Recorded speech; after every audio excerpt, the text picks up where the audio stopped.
कालाजनवच्छिन्नानन्तसिंहप्रमूर्तये स्वानुभूत्येकमानाय नमः शान्ताय चेतसे यां चिन्तयामि सततं महिता विरक्ता साव्यन्यमिच्छति जनं सदयोन्यसक्तः अस्मत्कृते च वैदुष्यति काचिदन्या धिक्तां शतं समादनं च इमां च मां च अज्ञसुखमाराध्य सुखधरमाराध्यते विशेषज्ञा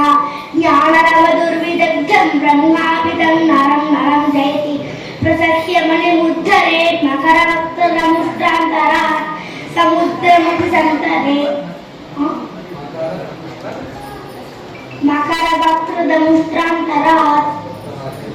समुद्रमपि सन्तरेत् चलदूर्विमालाकुलं भुजङ्गमपि गोपितं शिरसि पुष्पवद्धारयेत् न तु प्रतिनिविष्टमूर्खजनचित्तमाराधयेत् लभेत सिकतासु तैलमपि यत्नदत्पीडयन् पिबेत् मृगतृष्णिकासु सलिलं पिपासादितः कदाचिदपि पर्यटन् शशविषाणमासादयेत् न तु प्रतिनिविष्टमूर्खजनचित्तमाराधयेत् यालम्बालमृणा शक्यो वारयितुं जलेन हुतभुच्छत्रेण सूर्यातपः नागेन्द्रो निशिताङ्कुशेन समदो दण्डेन गोगर्दभो यादरभेषजसङ्ग्रहैश्चविविधैर्मन्त्रप्रयोगैरुषं सर्वस्यौषधमस्ति शास्त्रहीतं मूर्खस्य नास्त्यौषधं साहित्यसङ्गीतकलाविहीना साक्षात् पशुपुच्छविषाणहीना तृणं न खादन्नपि जीवमाना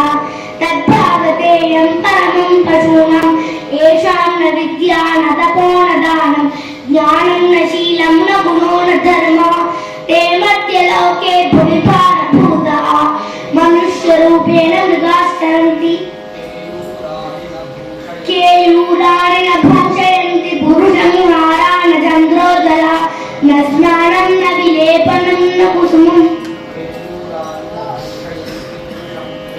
केयूराणि न भूषयन्ति पुरुषं हारा न चन्द्रोज्ज्वला न स्नानं न विलेपनं न कुसुमं नालङ्कृता मूर्धजाः मान्येका समलङ्करोति पुरुषं या संस्कृता ध्यायते ह्रियन्ते खलु भूषणानि सततं वाग्भूषणं भूषणम् अधिगत परमार्थान् पण्डितान् माममंस्थाः तृणमिव लघुलक्ष्मीर्नैव तां संवृणद्धि अभिनवमदलेखाश्यामगण्डस्थलानां नतोति विसदन्तुर्वारणं वारणानाम् अम्भोधिनीवनविकारविलासमेव हंसस्य हन्ति नितरां कुपितो विधाता न त्वस्य दुग्धजलभेदविधौ प्रसिद्धं वैदग्ध्यकीर्तिमपहर्तुमसौ समर्थः सूनुः सती प्रियतमा स्वामी प्रसादोन्मुखः स्निग्धं मित्रमवञ्चकः परिजनो निष्क्लेशलेशं मनः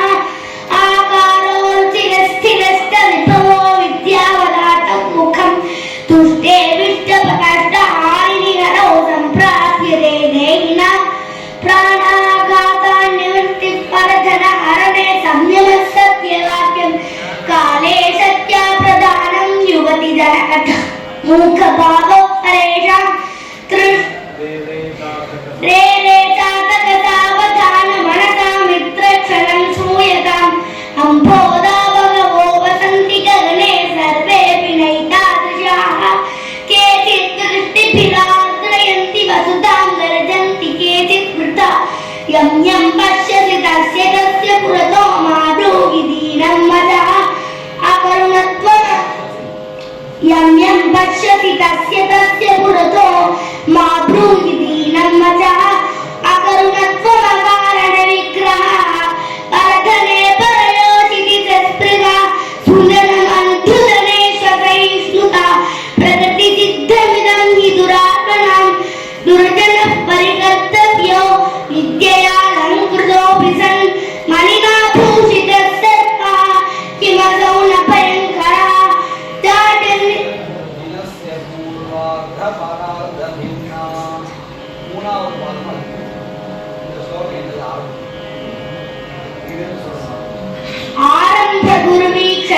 क्रमेण लघ्वीपुरावृद्धिमती च पश्चात् दिनस्य पूर्वार्धपरार्धभिन्ना छायेव मैत्री खलसज्जनानां वाञ्छा सज्जन संगमे परगुणे प्रीतिर्गुरो नम्रता विद्यायां व्यसनं स्वयोचितरतर्लोकापवादाद्भयं भक्तिशूलिनि शक्तिरात्मदमने संसर्गमुक्तिखले ये श्वेते निवसन्ति निर्मलगुणास्तेभ्यो नरेभ्यो नमः।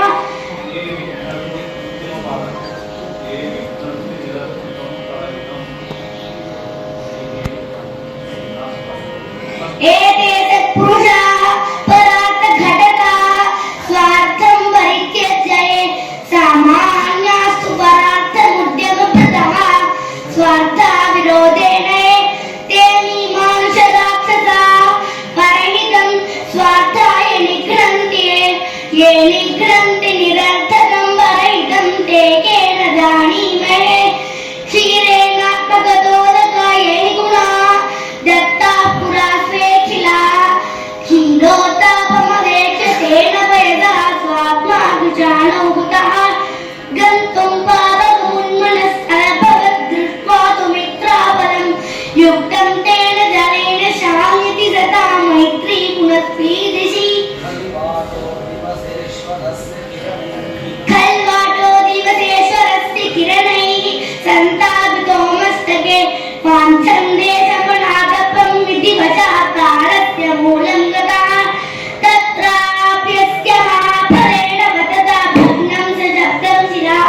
प्रायो गच्छति यत्र भाग्यरहितः तत्रैव यान्त्यापरः।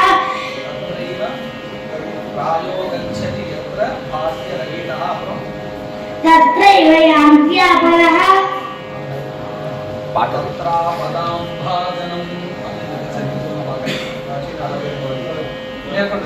शशिदिवाकरयोग्रापीडनं गतभृङ्गमयोरबन्धनं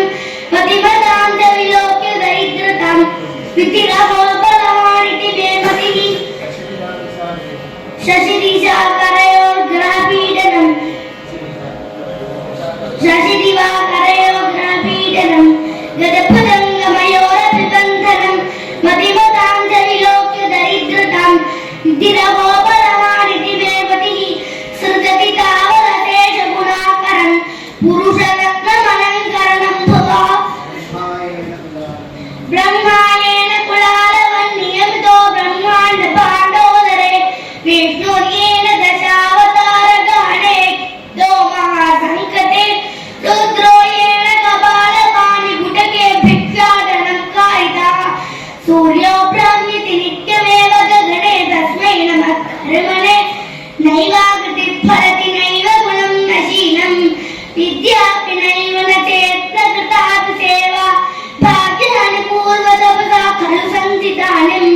काले फलन्ति पुरुषस्य यथैव वृक्षाः मध्यत्वं प्रयातु मे ऋषिकरं शत्रुं जयत्वा हरे वाणिज्यं कृषिसेवने च सकला विद्या कला शिक्षताम् आकाशं विपुलं प्रयातु खगवत् कृत्वा प्रयत्नं करन् नाभाव्यं भवति कर्मवशतोपाध्यस्य नाशकुतः भीमं वनं भवति तस्य पुरं वृतानं सर्वो जनस्सु जनतामुपयाति तस्य कृत्स्नातपूर्भवति सन्निधिरत्नपूर्णा यस्यास्ति पूर्वसुकृतं विपुलं नरस्य।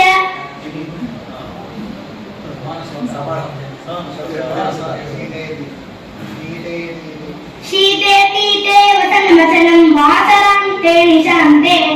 क्रीडारम्भकुवलये तृषां यौवनां ते विवाहाः सेतोर्बन्धः पयसि गलिते प्रस्थिते लग्नचिन्ता सर्वं चैतद्भवति विफलं स्वस्वकाले व्यतीते नवं वस्त्रं नवं छत्रं नव्या स्त्री नूतनं गृहं सर्वं च नूतनं शस्त्रं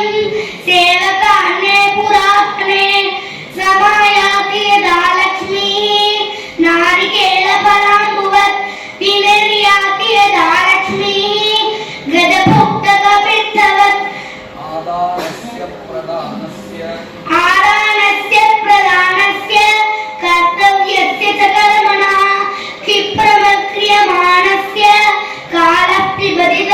सततं